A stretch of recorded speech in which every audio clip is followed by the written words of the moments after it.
Communiqué de presse. Le maire de la commune d'Abomey-Calavi a le plaisir d'informer la population de la tenue de la deuxième session ordinaire du conseil communal au titre de l'année 2016 qui s'ouvre le mardi 21 juin 2016 à partir de 9h précises dans la salle de conférence de la mairie.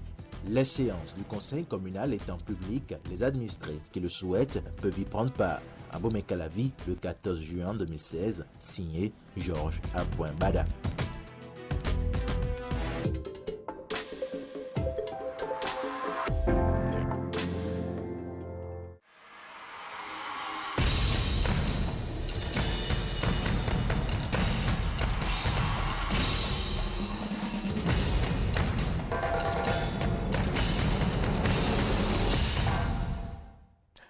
Très heureux de vous retrouver, mesdames et messieurs, pour cette nouvelle session d'information sur Eden TV. Les titres. Chaque 21 juin retient l'attention de la communauté internationale. Il s'agit de la fête de la musique. À ce propos, nous parlerons de la musique, ses origines et surtout son rôle dans la communauté africaine. Toujours au chapitre de cette édition, le maire de la commune d'Abomey-Calavi était en visite hier dans les zones touchées par les inondations dans sa commune. Georges Bada est allé constater l'ampleur des effets causés par les inondations afin d'envisager les solutions à apporter. Et puis au Mali, le président Ibrahim Boubacar Keïta a reçu lundi à Bamako le ministre algérien des Affaires étrangères et de la coopération internationale, Ramtan Lamara, une visite qui coïncide avec le premier anniversaire du parachèvement de la signature de l'accord de paix et de réconciliation au Mali, issu du processus d'Alger. Voilà pour le sommaire.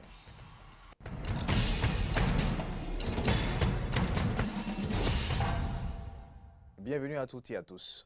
Le maire de la commune d'Abomey-Calavi, Georges Bada, a effectué une descente hier sur les différents acteurs de son territoire inondé après les pluies. Cette initiative de l'autorité lui a permis de prendre connaissance des véritables zones en crise et de constater la souffrance des populations.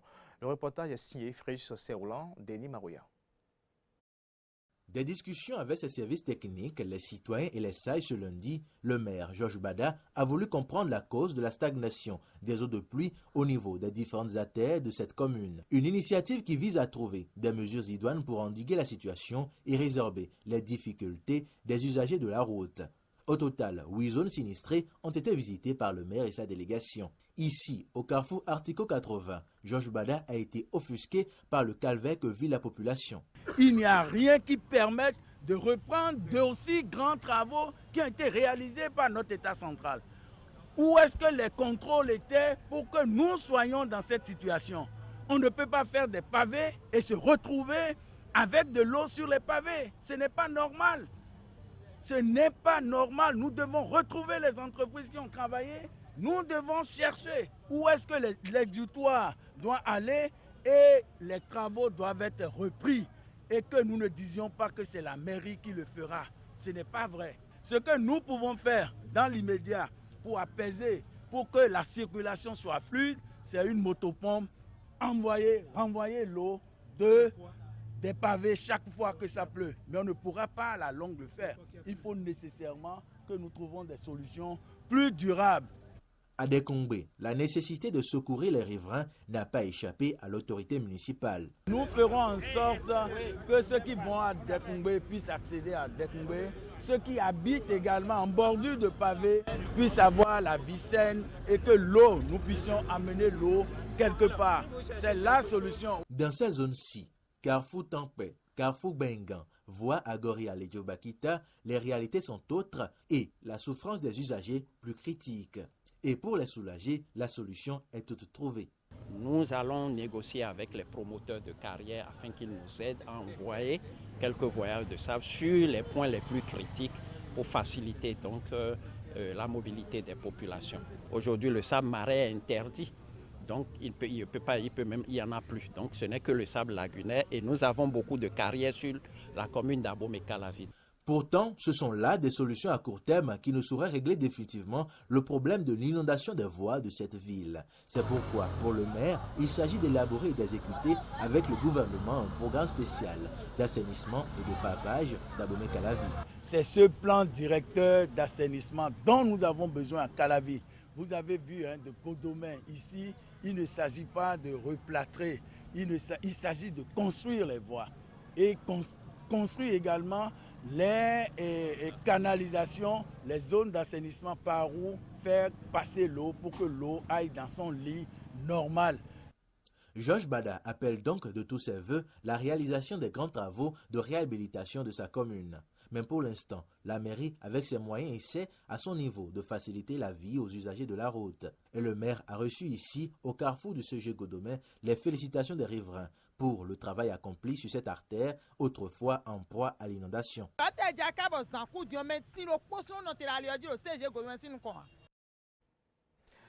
Plénière hier à l'Assemblée nationale, l'ordre du jour portait sur l'examen du projet de loi portant création des chambres d'agriculture en République du Bénin. Présidé par le président Adrien Ouédi, la séance n'a pu aller à son thème à cause de l'absence du gouvernement. Une situation fortement déplorée par certains élus de la nation. L'examen du rapport relatif au projet de loi portant création des chambres d'agriculture en République du Bénin a donc été reporté. On écoute certains députés se prononcer sur la situation. Ils sont au micro de Amen Didier Rumpenoudi et de Romaric Devoshi.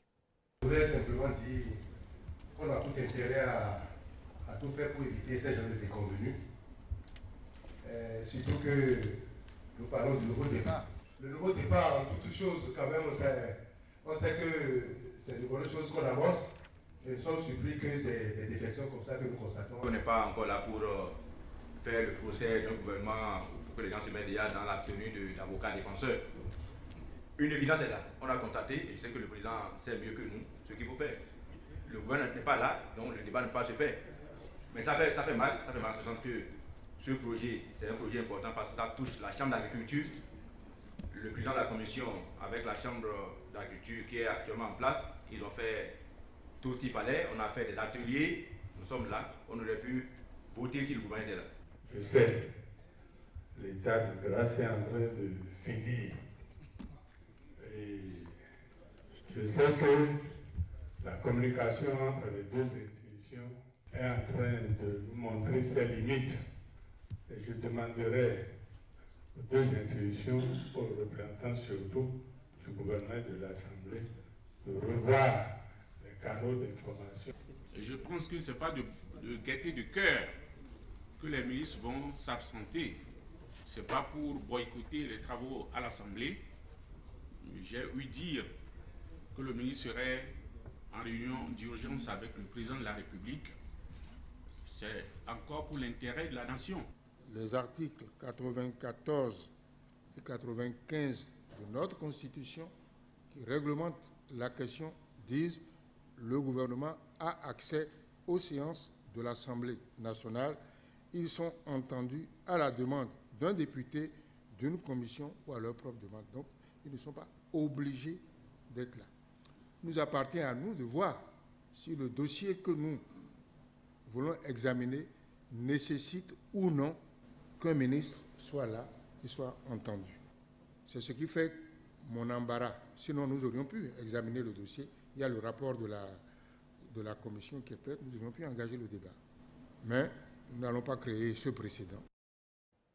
Depuis quelques semaines, les producteurs du coton sont désormais fixés sur la suspension des subventions à la filière coton, une décision qui émane du dernier Conseil des ministres en date du mercredi 15 juin 2016, mais diversement appréciée par l'opinion publique. Écoutons l'avis de quelques citoyens au micro de Carole Olaye et de Frézy Sophie aussi.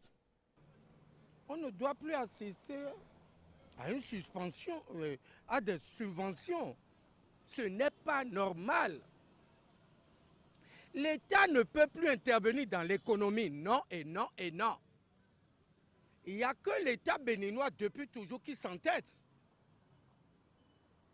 On subventionne le coton, mais le manioc, et l'arachide, le maïs et autres. Voilà autant de questions. La suspension est normale.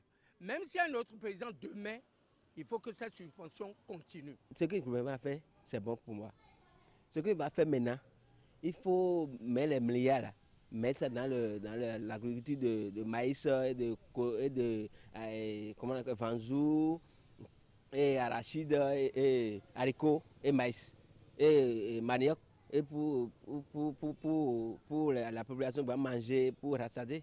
Le gouvernement passé Lui met de l'argent dans le coton et en fin de compte, on ne trouve rien, ça ne donne rien. C'est le même problème. Donc, le gouvernement du nouveau départ a bien vu pour supprimer la subvention. Si on dit qu'on a supprimé une subvention qui est du ressort, c'est-à-dire cet argent-là, c'est le contribuable, c'est l'argent du contribuable, ça semble être une bonne chose. Mais dans le fond, c'est un marché de dupes. Parce qu'au premier conseil des ministres, il y a près de 33 milliards ont été votés pour soutenir Sodeco, pour soutenir AIC. Et on vient, on dit qu'on a suspendu les subventions au coton. Ça ne veut rien dire, ça ne veut rien dire. C'est un marché de dupes. Ils ont les raisons.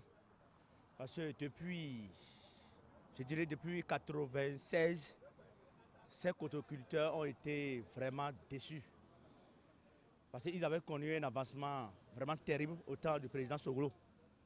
Mais après ça, tous ceux qui sont venus après les ont trahis. Si ce gouvernement vient dire qu'il faut suspendre, peut-être ils ont les raisons. Ce que je vous dis, c'est des grands cadres, des développeurs, des gens qui ont géré des ministères avec IAI. Et on les appelait des hommes de talent qui sont avec le président Patrice Talon aujourd'hui. Le richissime homme à travers le coton de notre pays, le Bénin. Maintenant, il dit qu'il suspend les subventions. Mais qui prenait les subventions avant? Quand on subventionne les herbicides, les intrants, tout et tout là, qui prenait les fonds? C'est lui, non? C'est lui, l'homme d'affaires, le tout-puissant, le magnat du coton qu'on appelle au Bénin, même en France, c'est de son nom qu'on appelle. Et lui prenait ça. S'il dit que ça ne donne pas d'économie au Bénin, ça veut dire que hier, quand il prenait, ces fonds étaient volés. Je l'annonçais en début d'édition, aujourd'hui 21 juin, c'est la fête internationale de la musique, une célébration mondiale annuelle fêtée dans plusieurs pays dont l'objectif est d'honorer la musique. Mais c'est quoi la musique? Comment la définit-on et quelles sont ses origines? Les réponses à travers ce reportage de Ahmed Arekba.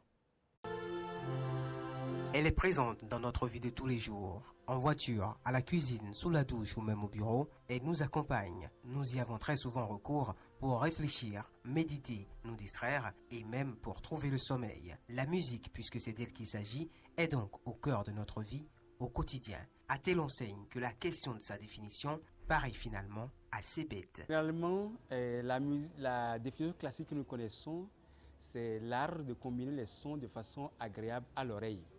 Si je dis oh, oh, oh, oh, oh, c'est-à-dire la musique. Quand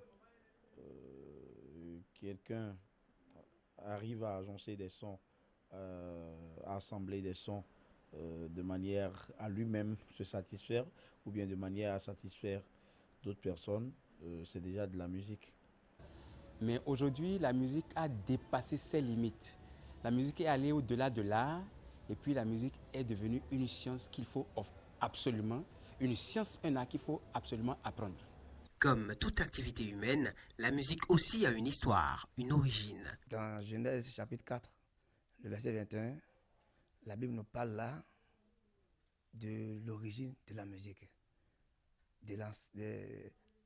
Celui qui fut le premier à jouer un instrument. La musique, par exemple, en Afrique, à la base, c'était les rythmes comme le bossa nova qui ont été transformés. Après, c'est devenu du high life. Du high life, c'est devenu au makossa, la rumba, la salsa. Dès que l'être humain a commencé par sortir le premier mot, quand je dis « ah », je viens de faire de la musique. Quand je dis ah oh, ah oh, je viens de faire de la musique. Elle est présente dans notre vie de tous les jours, au cœur de toutes nos activités. Son rôle et son importance ne sont donc plus forcément à démontrer. Mais la musique joue-t-elle pour autant le même rôle en tout temps et en tout lieu? Nous y reviendrons.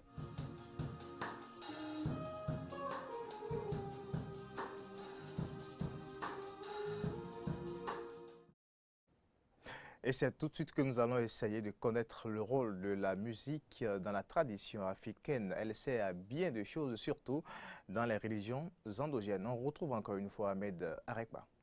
Celui qui vit sans musique vit sans être. Vous ne vous imaginez pas. Est-ce qu'on peut passer une journée sans écouter un brin de musique? Peut-on vivre sans musique? Je ne crois pas. S'il est évident que la musique joue un rôle prépondérant dans la vie humaine, il est tout aussi qu'elle ne joue pas le même rôle en tout temps et en tout lieu. Dans la tradition africaine par exemple, notamment dans les couvents, la musique est un véritable élément catalyseur. Chez nous par exemple, la musique nous permet d'appeler l'ange pour qu'il aille accomplir la mission qu'on veut lui confier.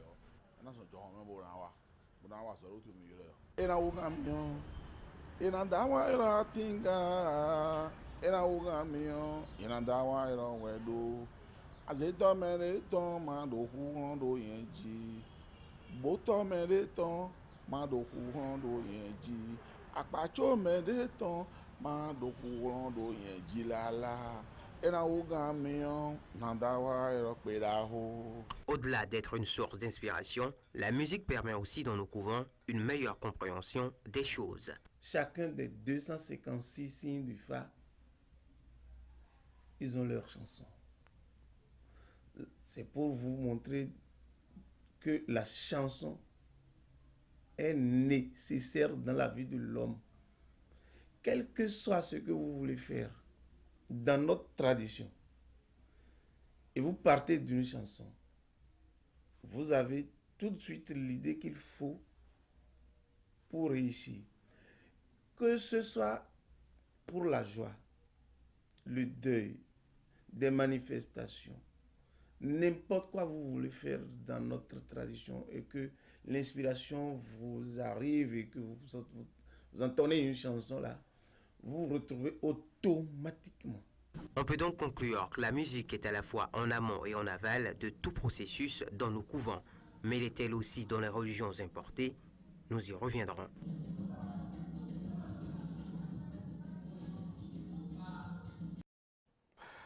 Info hors du Bénin à présent, le président malien Ibrahim Boubacar Keïta a reçu ce lundi le ministre des Affaires étrangères algérien Hamdan Lamara, une visite qui s'inscrit dans le cadre de la 11e session du comité bilatéral stratégique algérien algéro-malien sur le nord du Mali.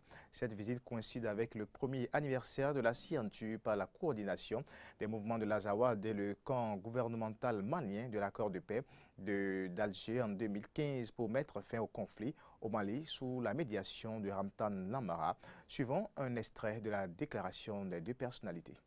Je ne dirai jamais assez ce que nous devons à ce niveau à la fraternité vraie dont le président Bouteflika et le peuple algérien ont fait montre à notre endroit, en acceptant d'abriter le pourparlers intermaliens pendant 8 longs mois.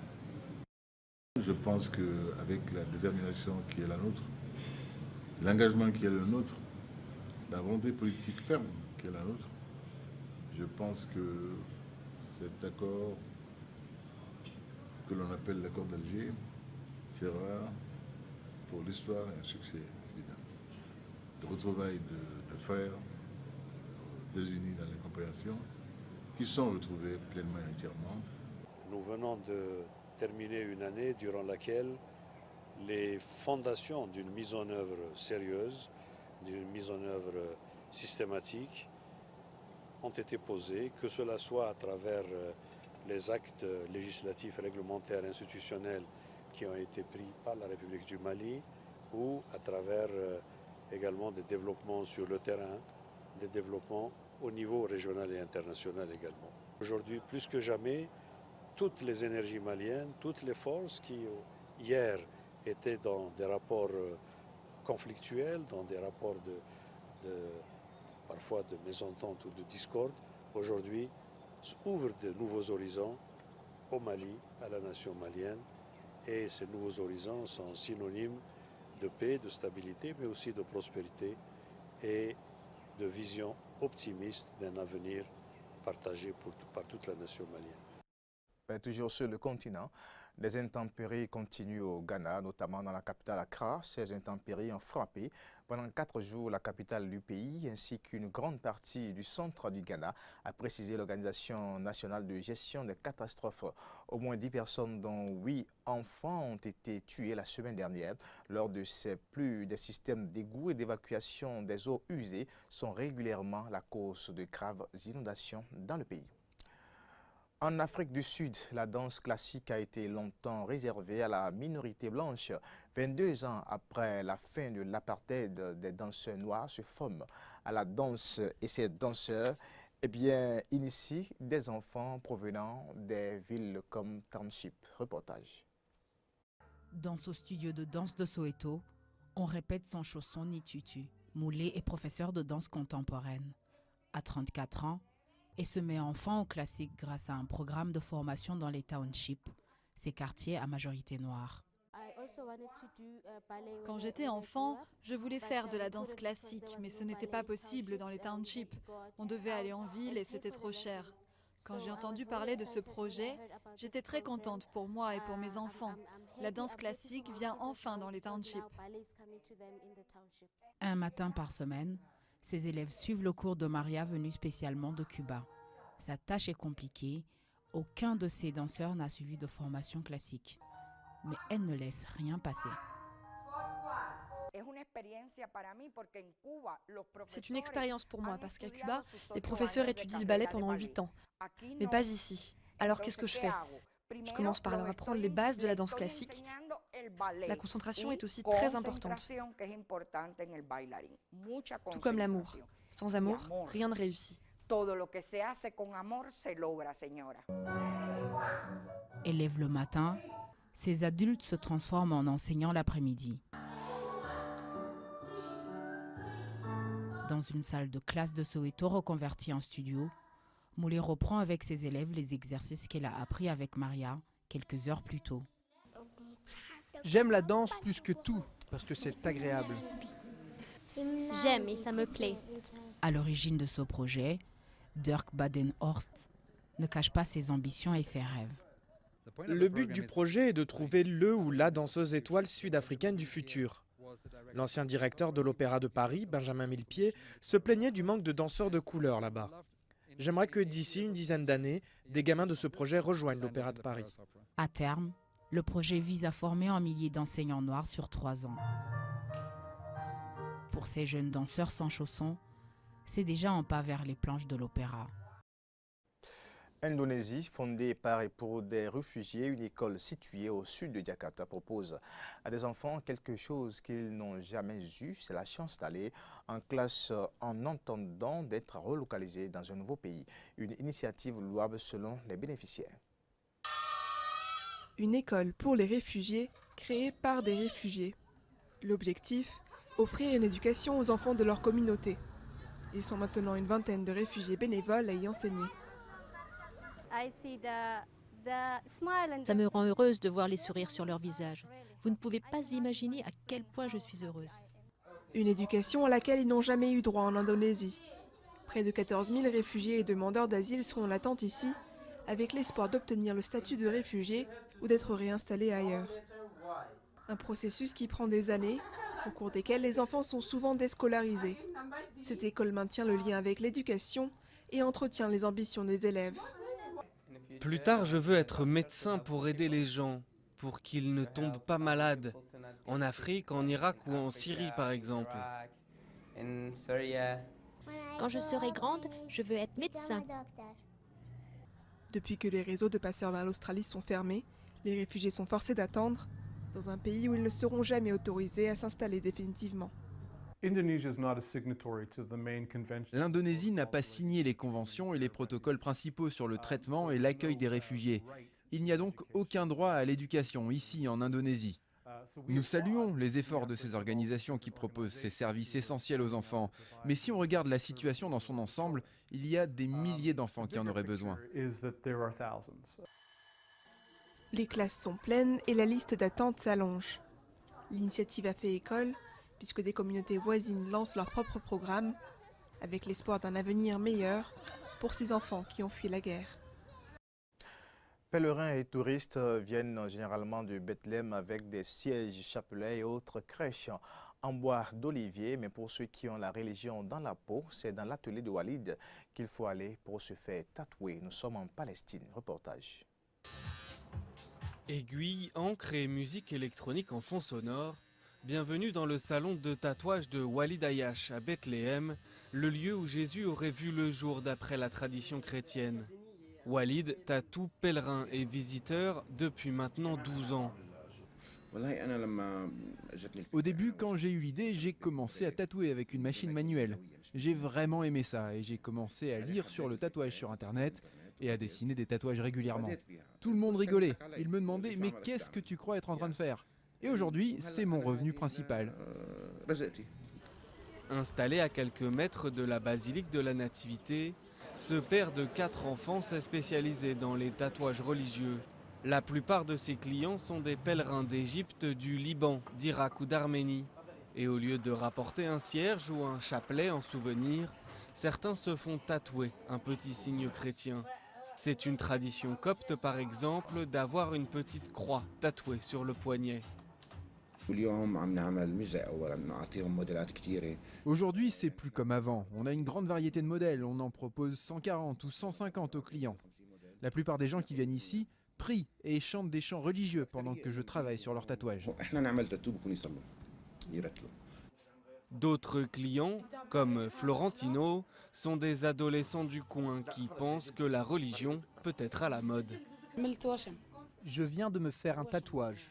C'est la phrase « que ta volonté soit faite » avec une croix à côté.